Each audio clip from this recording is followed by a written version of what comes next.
welcome, guys, to another episode of Are You Not Entertained? Before I say anything, don't forget to subscribe, like us, share us, be our friends. So important. We're not going to go too far back, and we're so sorry that we weren't able to record last week. Mainly my fault. Still heading into London, but no more of that. Absolutely locked down. There'll be no movement in or out. We're not going to go too far back. So what we will do, just a bit of a throwback, is to say we've got our royal Pete, we've got an ant-like person in myself, and then Ollie's our twerp. But we're not going to talk about royal and twerp. We don't want to. We don't want to do it. I was wondering where that was going, Jez. So, Princely Pete, how are you? How are you doing, and how are you thinking for today's episode? Yeah, good, man. I mean, we'll obviously get into today's game and stuff. Luckily, we didn't record last week because then you had plenty of time to think of that Royal Antwerp joke. Oh, let me tell you, that was immediate. Straight as soon as I was watching the game, that one hit me. Should have made you twerp, shouldn't I? And then Ollie, you twerp, you bloody twerp. How are you? I'm good, mate. I'm very well. Just enjoying lockdown life. At least I can work this time, which is nice. But yeah, that is nice. Lockdown life. It's slightly different lockdown, isn't it? But we'll try not to go into the politics of it because it will just bog us down. We're also not going to talk too much about the Brighton game because, as we say, we're a bit late coming back into that. But, we might mention Bale's goal at some point, maybe, just because I don't know about you guys, but I genuinely shouted, "Oh, I'm so happy," when he scored, which is embarrassing. But we'll go straight into the West Brom game, which you've just all watched. We'll keep it up to date. Pete, or actually, I'll just say very quickly what happened. I mean, obviously, it was a hard game. Felt like we struggled and we kind of sunk to their level, and they actually, if anything, looked a slightly better side. But we snuck it, absolutely snuck it with a Kane goal and good odds that doubled our money. One shot on target, but yeah, we finally hit the target. I think Reguilon and Kane were the only ones, and we won 1-0. And Pete, what were your main takings from the game? I don't know. I'm less entertained than I was when we did it to Burnley. Because I said to you boys, like, yes, that is, champions do that. They grind out wins. But we've had to grind out 3 in a row now.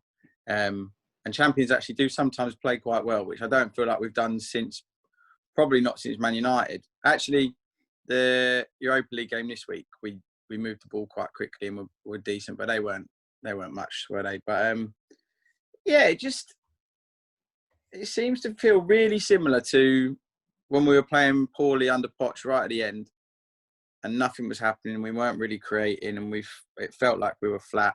It's felt like that against all 3 teams that we played, but somehow we've managed to pick up wins. So is that what Mourinho does? I don't know. At some point, we've got to start playing better football, though. There was just, like you said, Jez, in the group chat, the gaps between the different areas of the pitch were so big to play passes, and there was no one brave enough to go in there and pick it up. And yeah, it just was, it's 3 points, but in like homage to our name, no, I wasn't entertained at all. But 3 points on the back and on the board, and we were top of the league for about 20 minutes until Jamie Vardy scored. So true. And Ollie, you twerp. I won't do that anymore. Sorry. How did you find it? How did you find the game? Thank you, Jez, the ant. But yeah, no, it's one of those games, isn't it? If you're gonna play like that, if you can call it that, you have to win. And like you said, it was 4 games really. We were looking to get 12 points from, if you include that West Ham game. And then obviously that, we chucked that one away at the end. And then we got the 3 wins on the bounce. So part of me wonders if after the West Ham game, Mourinho was like, right, enough of that. We're going to shut up shop. And we only conceded 1 goal in those 3 games. So look at it that way, I suppose that's a good thing. However, talking about obviously just today, yeah, we played well for the first sort of 20 minutes, I think it was. And then we really let West Brom grow into the game. I think you said, Jez, on the group chat that, we made them look good because we just were so bad. Which completely let them into the game, really. Having said that, they didn't really create too much. They had the one off the line from Dyer, wasn't it? That was very well defended from Dyer. I thought he has played the last few games, to be fair to him. But yeah, it was just a weird game. There was just nothing really going on. We looked really good, looked really sharp, but really sloppy at the same time. I don't quite know how we managed to do that. But yeah, it was a weird one. But obviously Kane scored 150 Premier League goals for him now, which is a phenomenal return. Only 110 off Alan Shearer now, so it's not too bad. But yeah. Sorry to jump in, Oles. Did you see Darren Bent saying that Harry Kane's not in the top 5 Premier League strikers of all time? Which is fair enough. You could argue, is he in or out yet? You don't know.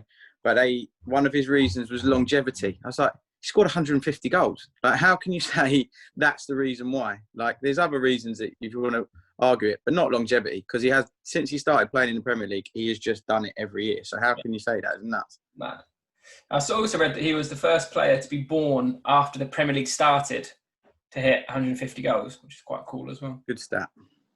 He loves a stat, that man. That is a good Love stat. a stat. What I will ask you, chaps, and we'll keep the order, so we'll go to Pete again. If you could pick out one player who actually impressed you today, who would you be able to pick? Because I was trying to think that myself, like who I watched in that game, and I thought, yeah, that he looked sharp. He did a lot today, and I thought it was quite difficult. And I wonder if we might be able to each pick one, and then maybe cheer us up a little bit. Well, unfortunately for Ollie, you've come to me first, because I'm going to probably pick a man who we also mentioned, which was Eric Dyer. Sorry, he's already mentioned. It was Eric Dyer. I thought he was pretty solid. But then like Ollie said, they didn't really test us in terms of chances they created. He said about the one off the line, Lloris had the save to make from the corner. Yeah. There was one they had from the edge of the box where Lloris was properly flat-footed and it just clipped the outside of the post, like the other side of the post, and that's in. But yeah, I thought Dyer was good, solid enough, and you can't argue with a clean sheet. So yeah. Dyer. I would probably go Højbjerg. I think he just done what he always does. I think he broke up play a lot. Probably a credit to him and obviously the rest of the defence for the lack of chances they made. But he's really, really thrived in that role, isn't he? And our midfield is building around him. I thought Tanguy had a fairly good game. He gave away a lot of ball, but he also made a lot of things happen, as he always tends to do. So I suppose he's one of those players where you have to look at the good things he does and hope they outweigh the bad things. He does give away the ball a lot in like stupid positions, but sometimes he's trying to do things, which is also a positive. So he's one of those players that are going to be frustrating, but also going to be rewarding as well. Like, he should have an assist for that Son chance right at the start, which was just phenomenal touch off his chest and played it straight behind himself. Son should score and possibly makes it a much better afternoon for us, and we're possibly having a very different conversation. But it wasn't to be, and we had to nick an 8th minute winner, or whenever it was, 89th minute winner. No, I totally agree. I think if Sonny Berry's there, and he had so much time, it was actually he had a poor day, but you can't get to because he's been absolutely excellent. But yeah, that was extremely poor because he had so much time. That's what made it weird though, because he's been so clinical and so good in front of goal this year. He just looked like a man who had zero confidence when he got that. He took 5, 6, 7 touches. He had one touch. He took a touch with his right foot, didn't he? And then he took another one back inside, and he didn't need to. He'd already killed it, just hit it straight away and find target. And it was so weird. It was like you say, he's been so hot that just didn't look like him. It was weird. It was baffling, and both defenders bailed out and just went, no, back to the dime. Neither of them closed. Yeah. And he went, well, that shouldn't have happened, and then got more confused. It was such a straight. Ollie said it straight away, like he's had too much time there, and sometimes you do overthink it. But the fact that it looked like he put it wide. Yeah, I think I'm sure he missed. I'm sure he's missing. No, I agree. I think with Son there, I think if Bale was fit, Son would have gone off. But because Bale couldn't play 90 minutes, I think that's why he stayed on for me. Because I thought Bale was better than Son, even though he didn't create a huge amount. He was more of a threat than Son was. What Bale looks to me at the moment, and like just touching into the Ludogorets game as well, is he looks like he's not fully fit. He hasn't got his like burst of energy yet, and able to really hit that top gear. But what he does seem able to do, his mind seems to have sharpened up. Like, I think watching him, especially in the Ludogorets game, I thought all the first time passes, and I love watching him play, because even today, like pretty much every pass he does is very, very cultured and pretty much perfectly weighted. It's just one that I really like, just outside of his left foot, just really simple pass. The Kane one. Yeah, that was one that he tried to. Yeah. One was an even simpler one, like 4-meter pass that just went to Sonny inside of him, and it was just exactly where it needed to be for Sonny to take the touch. Nothing came of it, but I just watched his passing, and I think it's just easy for him, and that's what I've been enjoying seeing of him at the moment. And obviously, getting his goal the other week was exciting too. But yeah, I think, like Pete said, with the big gaps, when I said about the big gaps, and I do wonder whether we could see Tanguy come next to Højbjerg and Lo Celso be the one that's in front. I know Tanguy, like you said, he's hot and cold, and he has been losing the ball. But if you give him a bit more responsibility and say, just be a bit more careful and get that in, at the same time, he still has to be free, so it's difficult. But I thought Sissoko was breaking up our play as much as he was breaking up theirs, which to me is like, you might as well not be there, because you're neither positive or a negative. You're just in the side. And to me, it was just frustrating. I just thought it was a weak link in the chain that stopped movements happening all the time, whether it be because he doesn't back himself to pass it forward. He doesn't even want to run forward with the ball anymore. He seems to burst forward a few steps and then go, no, I'll just come back and keep the ball. Like, doesn't seem to back himself to do anything. And I don't really back him to do anything either, which is a bit of a frustration of the fan. Can I just ask you on Sissoko quickly? I have a massive issue, and we're all aware that I'm the most angry of the three of us, but it really winds me up when people put the goat emoji and call me Mr. Sissoko the goat. It's not funny. It's stupid. Even Spurs do it. When Spurs do a picture of Sissoko in training and they put goat emoji, I think, no, what are you doing? He's stupid. He's thick. He's a terrible footballer. Stop hyping him up. It doesn't make any sense. It winds me up so much. He's not very good. Stop calling him the goat. Did you guys watch on the Europa League game with Glenn Hoddle? And he said that he doesn't rate at all, not one bit of him. He's just like, I think he's I'm not quite sure how he's even in the team. And it's like, he said he knows what he's saying, doesn't he? Well, Hoddle said he's like, I judge players on what they can't do, not what they can.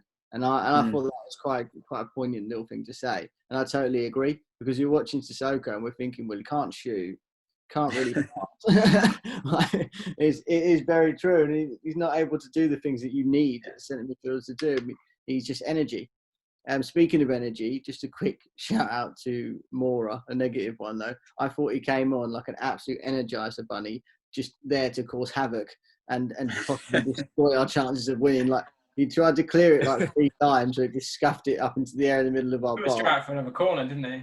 Yeah, tried to run out of the ball, the corner of our box at one point as well, and just got tackled. I just thought it was full of energy and buzzing everywhere, but I was thinking, you're going to score an own goal. Give away a penalty or something. What did you make of Carlos's little cameo, Carlos Vincinius? He was okay. I thought he was okay. He's all right. Effort was good. That was probably the only moment in the game. That shot. That I was like, I thought we had something there, because I thought he caught it well. His touch wasn't great. Yeah, and then he just went, well, I'll just hit it, and he hit it really well. But he wasn't able to get involved that much. He worked hard. He buzzed around. I watched him, like, different to Mora. He was pressing and trying to rush them in their play. But yeah, I do like him. We just haven't seen enough of him yet. Yeah, I agree. I thought he was solid. Sorry, I thought he was solid. I thought you were going to move on.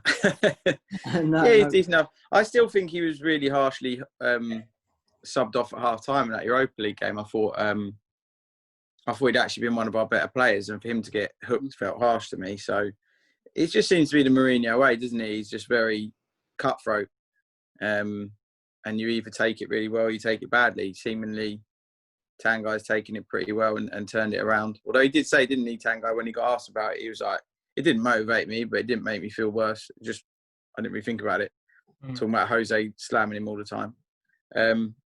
But we know we've played with characters in our team, Jez, that go either way if you have a go at them. So we'll see. Hopefully he turns it and doesn't end up like another Janssen. No, he looks like a good character to me. Yeah, he's got he found that sort of bottom left quite easily there, didn't he? Like, say, 2 poor touches and then bang, bottom corner. But well. Yeah, I think he's got a bit, and we'll see more of him. I hope that he starts in the Europa League games. We need to just bury Ludogorets again, and then you feel quite confident. And hopefully, this is the upsetting thing with losing the Antwerp game. We don't want to talk about it today, but with losing that game, it just forced him to play a bit of a stronger side in the next one, and that can kind of roll on. And you wanted that to just be a break, especially we've seen the fixtures. Yeah, it's horrible, isn't it? Yeah, our Christmas period was rank. It's horrible.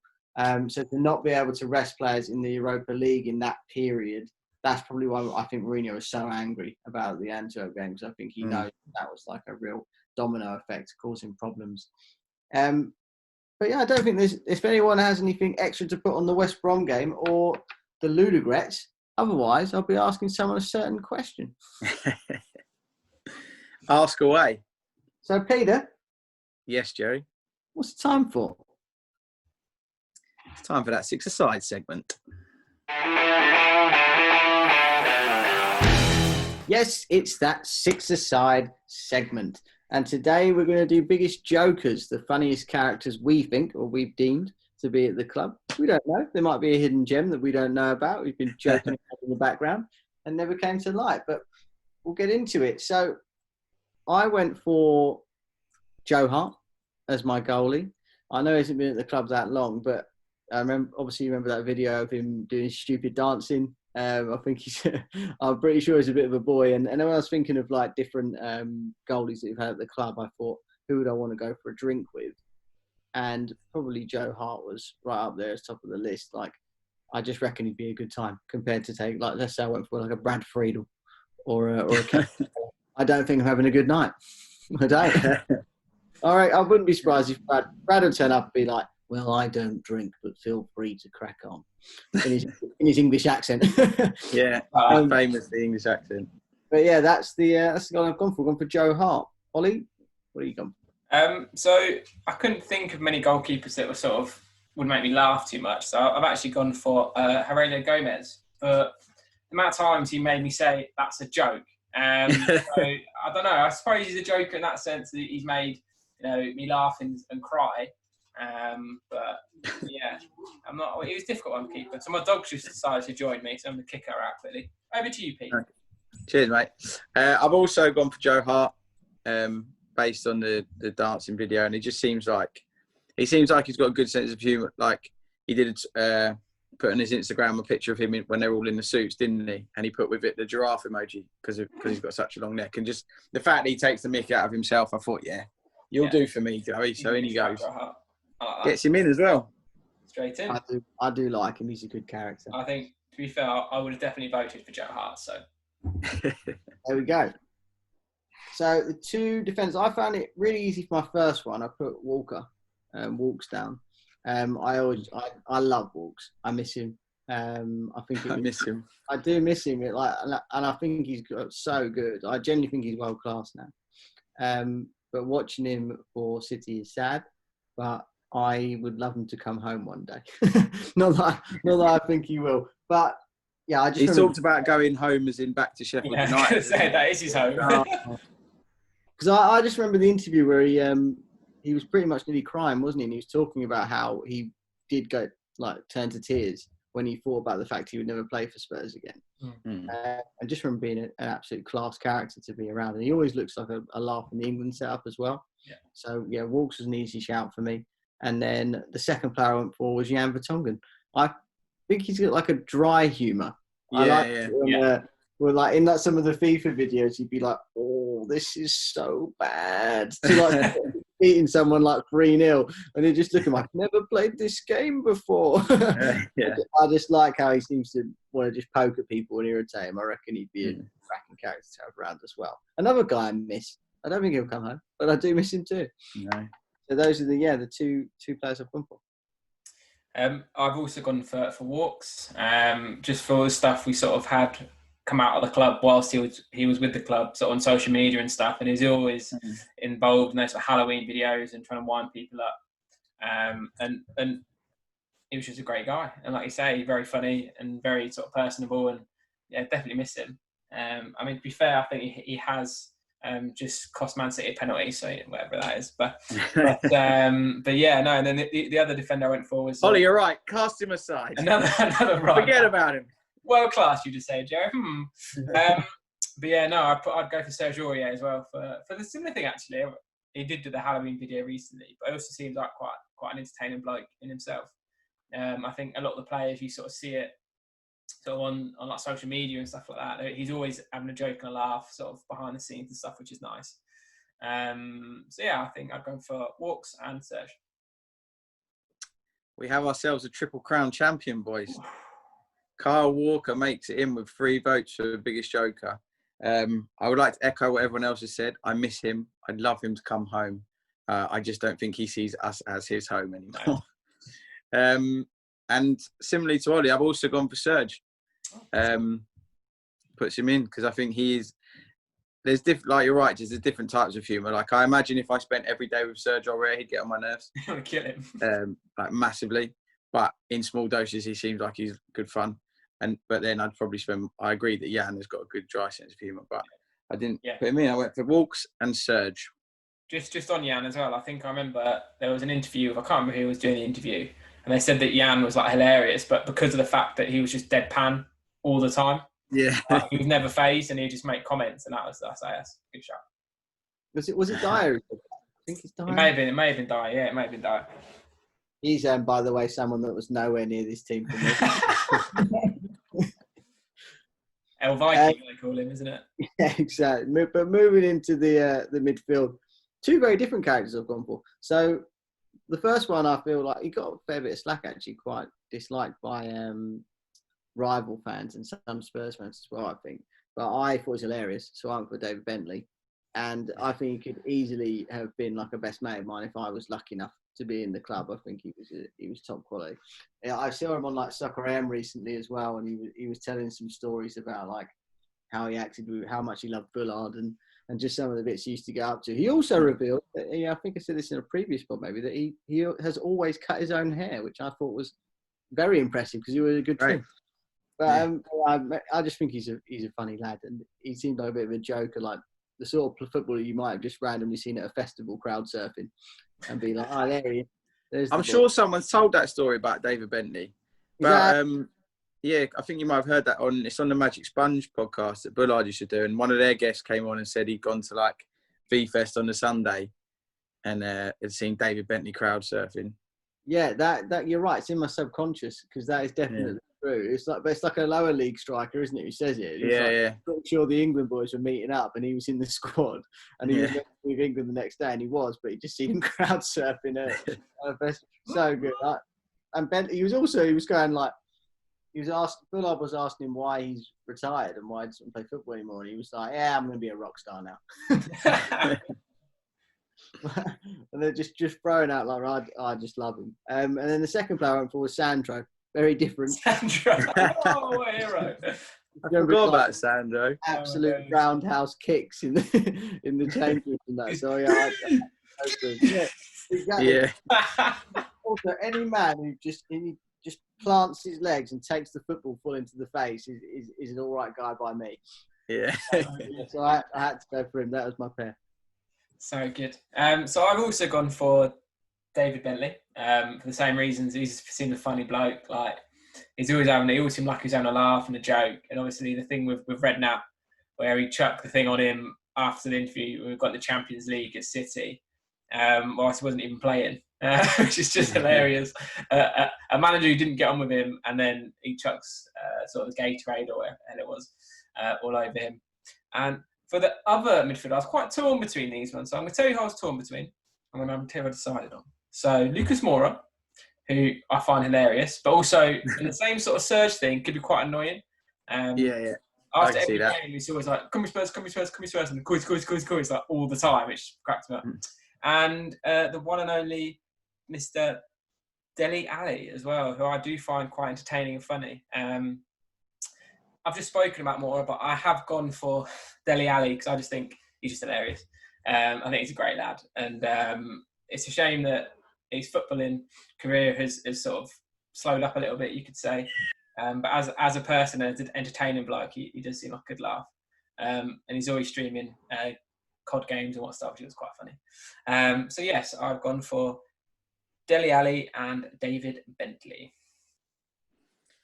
Another Triple Crown champion, boys, in David Bentley. Yeah. He's made it in. He's earned that. He's earned that. He's a Triple Crown champion. Yeah, he's just great. Do you remember when he signed as well? When he signed for Spurs and they were doing the thing outside the training ground, and he was like on the phone to his mate, like trying to get on telly. Yeah, he's wicked, man. Really good. Jimmy Bullard telling stories about him on the not to plug someone else's podcast, but Jimmy Bullard telling stories about David Bentley on the Magic Sponge is very good. And I've also gone for Dele. Like Ollie says, unfortunately, his football's gone completely off the boil in the last year and a half, 2 years. But you can't argue with the boy as a character. I imagine he's wicked to have around. Just seems like good, wholesome fun. Apart from when he's making videos with his friends and he's got no clothes on. What a man. I've forgotten about that, actually. I don't know why that just popped into my head. It will stay with you. That image will stay with you. Yeah, it will. And we're moving to our striker. I was torn between two. Just to stop you there, Jez. So just the midfielders, we've got David Bentley and Dele, yeah? Because they got all the votes in it. 3 and 2, yeah. I think it's unfair on Sandro. Yeah, I would agree, because I love Sandro. Those videos of him in the change room to the summit, and he got his guitar out on my days. What a hero. I'd forgotten about Sandro, to be fair. That was a good shout. Yeah, that was a good shout. He's a fine man. At some point, by the way, and this off topic, we'll have to do a 6-side of like absolute warriors. And I hope he finds his way into that. But the striker I went for was Crouchy. And I nearly went for Keano because I think Keane's a great character as well. And I just love him, the professor. But I think Crouchy's great. I don't know, did you boys see his recent interview with Bale about asking to, and I love the quiz and the way he squeezes himself in and he keeps asking the questions and it'll be like, you won't remember this because this is more to do with me. But he's such a good character, so humble. I adore Crouchy. Like even in that advert he's in recently of his missus. Yeah. Like, with the Jamie Redknapp mask. So good. She's always making me wear masks. Coming, dear. He's just a top character. So yeah, I went for Crouchy as my biggest joker up front. Yeah, I've always gone for Crouchy. You can't. To be fair, I actually completely forgot about Crouch playing for Spurs. So I did have the Pussy Ranger Jermaine Defoe in first. And then I realised when we're literally 5 minutes ago to my podcasts, and I've thought, of course, Peter Crouch. Again, not to plug another podcast, but the Peter Crouch podcast. Listen to us. He has me in absolute stitches, and the stories and stuff, and just the adverts. Like, is it the Paddy Power advert he's on at the minute? When he talks about football being different, like how great Emirates sounds, all that sort of stuff is just good banter in it. So, it had to be Crouchy. He's hilarious and just Crouchy. So similarly to you all, so I forgot about Crouchy playing Spurs, but I didn't remember his podcast. I didn't put him in, so I did go for your other one, Jez. I went for Robbie Keane. I don't really remember him being like when he was there. Don't really remember him being like hot on social media and being funny like that. It's more stuff that I've seen him do since then, like when you talk about him in interviews and hear other people tell stories about him. And he seemed like he was quality, man. But Crouchy fully deserves to go in ahead of him, to be honest. So, Ols, can you hit me with our team of biggest jokers? I certainly can. So this week in goal we have Mr. Joe Hart and his giraffe neck. We have Kyle Walker and Serge Aurier. Kyle Walker with a golden tooth and Serge used to have a little blonde spot in his hair. We've got David Bentley. He cut his own hair, speaking of hair, and Dele Alli. And up front, Peter Crouch, who is just a beanpole. I couldn't think of anything funny for Dele Alli. I was going to try and do the thing again, but I can't really do it. And I would like to say before we come out of that segment, chaps, the Magic Sponge, the Peter Crouch podcast, we will endorse them. They're great pods, and I'm sure they'll do the same for us. I'm sure they will. I'm certain of it. It's 100% going to happen. Yeah. But another good 6-side team, boys. Very good. Solid. Right, it's time for that Tottenham talk. What is it, Peter? That Tottenham talk. Well, Tottenham Tottenham talk, however you want to talk about it. But it started this time from a tweet from Peter. Now, our Peter here sent out a bit more of a sad tweet, let's say. So it said, Do you know what? It's so long ago, I can't remember what I said. I'll take you through it. Your tweet says 6 points from 6 in the Premier League last 2 games, but ultimately 2 poor performances. And he was talking about this before even the West Brom game, so you could even throw that onto an extra one. With that in mind, let us know what you think of our start to the season and what you think we can achieve, and we will try and discuss them in tonight's recording. Now, we didn't record that night, but we are recording now, so we'll talk about them. So, our first response is from @Yazzie_Wells. Big fan of the pod. Fan of the show. Big fan of the bloody show. Not great the last 2 performances, but we got the 3 points and 1 ugly. A few years back, we would have dropped or lost those games. The mentality in the changing room has changed, and the boys are pushing harder. The result on Thursday was just a fluke, I hope. Let's talk about the Antwerp game there. We are still in all competitions we started in, so there's your positives. I like that she finished with the positives. And that was in a second tweet, like I've been a bit down there. I'll just throw you a sprinkle. Quite nice. Lighten the mood. Peter, we'll come to you first to talk about Yazzie, and then we'll go to you, Ollie, for the next tweet. But do you think the mentality's changed, and how positive are you that we're all still in all competitions? Happy to win all competitions. Because just desperate to win something this year. Really happy about that. In terms of the mentality, it's hard to say. It's like, because I mean, you can argue that we've been a little bit lucky with the 3 wins, but then I suppose you could argue that Jose's changed it and they're thinking different ways. In terms of the mentality of how we're playing, that doesn't seem to have changed to me. I don't feel like we're playing better football under Mourinho. Like I said to you earlier, the last time we played particularly well was probably Man United. I know, and we also said about Ludogorets in a week, but yeah, maybe. I guess you could argue that it's Jose's changed the mentality and they're grinding out wins that would have been losses and drop points before. I don't know. It's just hard. I think, like we said at the start, I'm still like up in the air on whether I would happily win like this for the rest of the season, but just find every game disgustingly boring, or feel the need to play good football at some point. At a minute, I'm just a bit in the game. I feel like we probably all felt the same. In the game, it's a bit like, this is so bad. We've got to do something to win this game. And then you come out and win it and go, oh, we won the game. It's weird. It's like a weird, like, sort of area to be in, sort of floating in purgatory of not sure whether I'm liking it or not, sort of thing. So, yeah. No, I agree to a certain extent. I think I have certainly committed to the idea of, if we won that way all season and I won the league, I am like sort of cemented the idea in my head. Okay, that's okay. Go do it. But I can't really see it. But I do think I'm also still pretty positive now, because I do think there have been really good games, and then a few poorer games that have come in line. But I am pretty happy, because I do think overall, I mean, what were the highest scorers in the league? I believe we're still the highest scorer in the league. Best goal difference joint with Chelsea. So it's still pretty positive and we are looking good. And today we got to see for the first time Kane, Bale and Son start together, and that will improve. Sonny didn't have a great game. No one really had a great game, but it will get better and it will click. I think just to add on to the end there, about mentality, I think it's more in part of the players that Mourinho's brought in. I think obviously when he's came in mid-season, he's looked at the squad, seen sort of attitude in terms of players and stuff, and it was interesting that on the documentary, and they sort of, it's almost like in Football Manager, where you find out who are the key sort of players to get on side and stuff. And obviously the GOAT, as you so eloquently spoke about earlier, Pete, Moussa Sissoko, was one of those players. And he doesn't strike you as a player that should have that sort of status in the squad. No. So I think that was potentially an alarm bell there.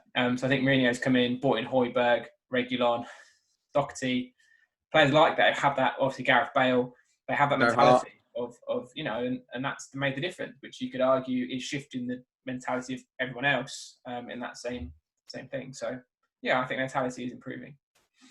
Absolutely. Like Højbjerg today, by the way, I love that he seemed like irritated. He was like frustrated by people around him. I don't like. There was only one point I think where he gave the ball away sloppily in the first half, but apart from that, I thought he was excellent. And he just seemed to be getting angrier and angrier with the people around him, and that made him work harder, which I really. I don't think it's a coincidence. I said to you boys at the time that when Kane went off in midweek, Højbjerg came on. Yeah. Because he felt like he needed to have winners on the pitch. So one went off, he brought another one on. I think as well with Højbjerg, he seems to get higher up the pitch the more we need a goal. Yeah. We seem to creep up the pitch again today. At one point, he was steaming forward, wasn't he? Yeah, that's what I mean. He's creeping. You're the wrong player. You're the wrong player. Because when he got to that point where he was like run towards the book, he was like, fuck, and started to go. Oh, no! Totally unaware of what to do in that situation. The next tweet it's from Crying Sun, at Crying Sun. And he might be after today's performance, but he shouldn't be because we won. It's about the team, it's not about you, Sonny. Yeah, it's not all about you, man. It says, rocky start, but some huge performances. Happy to see us win ugly. So talking about similar to what you're saying, Pete. The last two games are games we'd normally lose. The two draws, I hope, were anomalies. We need to get used to Jose's pragmatism. He changes tactics and lineups to suit the opponent, which is true. And then there's another one to say, so we won't get 90 minutes of attacking football every match. I'll happily take that if it means we get the points and wins. We need to push forward. I'll take a messy 1-0 against Burnley as long as we exploit and destroy the more open teams like Southampton and United. So we'll go and batter Southampton and United, which has already happened. Safe thing to say, very safe. But, have to scrounge for results. So really it's going back to what you were saying, Pete, is are you happy to always watch ugly wins, or do you need to see some quality every now and then? I think ultimately you do need to see some quality, but Ollie, what do you take from the tweet? I think it comes back to that that's how Mourinho views football, isn't he? He's very objective and he's very, or did we win? And at the end of the day, yes, we have won. The point made there about he changes everything to suit the opponent, I think is possibly the reason why, because if you're trying to change how you play every game, there's going to be issues within that because you need that time to build up, getting used to a system or whatever it is. But it's certainly interesting to even like for the Burnley game, for example, we played right into Burnley's hands, you could argue, or they played into our hands, depending how you look at it. And much of the same today. He came out after and said that West Brom brought us down to their level, and we had to fight out with them, and we did, and we won in the end. But it's difficult, like I say. But then, I suppose it comes back to the question: do you, like you said earlier, Pete, do you want to play swashbuckling football but lose and be entertained, or do you want to get down, fight these teams who are going to be fighting for relegation? Let's be fair to them, and beat them. So I know which one I prefer, even though it's not attractive. You get the results. I'm not sure I agree that he changes his tactics for different teams, though, because you tell me the difference between the way we played away at Burnley, who are a team that will play Route 1 football and they'll try and rough you up, at home to Brighton, who try and play open, expansive football, but we were at home, and away to West Brom, who do try and play football as well. What was the difference in the way we played in those three games? Because I didn't see one. So to say that he changes tactics for different opponents, I'm not having to go at you. I'm also not having to go at the person who tweeted it, but I'm not sure if I agree that that's what he does. It just seems to be very much at the minute 4-2-3-1, or even 4-2-1-3. I would say the way we approached the Man United and West Ham games versus the three most recent games are quite different. I think teams like, for example, United, who are going to try and counter-press us and counter-attack us, we sort of sat deep and just sprung the reverse on them. Whereas I think for Mourinho, it's harder when the impetus is going to be with you, as in Spurs. So the impetus is on us to attack. But he suits counter-attacking football, and his teams do, and we do. The goal, the Son miss earlier was a counter-attack. Bale knocked it long, Kane to Ndombele to Son. There are counter-attacking moments and movements, and I think in terms of tactically, maybe it's more of a mentality thing. Maybe he's saying, right, you boys gonna have to fight for this today. Maybe it's more that than tactics per se. But I've always been under the impression that, you know, Mourinho is very tactical in that sense. And I think the players have said they've been surprised by how tactical he is with every game. And it's not just a case of we're going to turn up and play our football. It's a case, well, this is what this team are going to try and do. This is how we're going to combat it, that sort of thing. So I suppose it depends how you look at tactics, i.e. formations or mentalities and plans. Yeah, and it also comes to, do you feel like we should have to change our plan to play at West Brom? Mm-hmm. I mean, really, in my head, we should be turning up to West Brom and just rolling them over. Yeah. They ship goals for fun, so we should just be turning up there confident, and they should be saying in the dressing room, we'll smash these today. We'll go out there and roll. Obviously, there's more tactics to it. There has to be talking and understanding the game and getting down to it. But I feel like there should be a premise set of, we're going to go there and we're going to roll them over today. And I know that it's a bit basic to say it that way, but we should be bagging goals. And maybe if Sonny does score, like you say, from that counter, we are more suited to quick transitions and counter-attacking football. But yeah, we'll move on because we're getting crying sun. I think we'll score a lot of goals this season, though. So do I. I agree. I hope that continues. Right, the last one is, I actually quite like a tweet. So it says, Spurs discussions. At Spurs discussions. Nice work. That's what we're looking at here. It says, frustrating. We played so well against Newcastle and West Ham and should have taken 6 points from them, which would have us top of the league. Wins versus Burnley and Brighton are what big teams do, though. Winning ugly, but can we do that against the better sides? I hope so. So you asked the question, can we win ugly against the better sides? And that is an interesting one, but I'll go to Pete, and then Ollie, I'm going to ask you the big finale question. So, Pete, do you think we can go, let's even say away to the big sides, like your sort of City, like in Liverpool, and win ugly in those games? I don't know. It's hard to see it at the minute, isn't it? Like, the way they play today, I was thinking, God, we play like this against City, we're going to get turned over.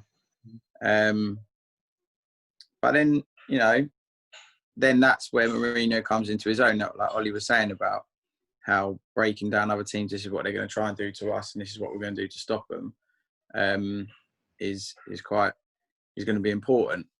I'd like to think he's got enough to do it. It's whether the players buy into it. And also, it's like we talked about so often with Spurs, it's the mentality of it. Do they fully believe that we can go? Who cares if I believe it? If they don't believe that they can go to City and get 3 points and there's no point turning up. So, I don't know. I don't think we're there yet. Well as we played against the likes of Southampton and United, I do think if we try and do that against the Liverpool or the City, then we could get completely torn open. If you try and go toe-to-toe with them and play open, expansive football, then you could get completely slapped. So, I think we can. And I just think we're a bit unlucky in that I don't know, it could be interesting. I was about to say we're unlucky that a lot of them are coming close together. But if you get points out of the first one and you start building a little bit of momentum playing that way, we'll see. Fingers crossed. And Ollie, last question for yourself. I'm going to ask you for a bit of a prediction. I would say as well, off the back of that tweet, we're actually better suited to play against the side. I would say the same. Attack us a bit more. And to try and counter them. Do I think we'll certainly go and beat City next week? And I mean, after the international break, I don't know. But I think I'll go into it somewhat confident, which I don't often do with City or Liverpool. So that's got to be a good sign. Also, a bit of that is because they've been so hot and cold as well. And we do tend to play well against Man City, though. We do beat them quite a decent amount of times. We're like their bogey side. Yeah, and a little bit, yeah. Fingers crossed VAR gets involved again. But Ollie, I'm going to ask you for a prediction, and it's a bit difficult because obviously it's coming. There's the international break first. City game. What happens?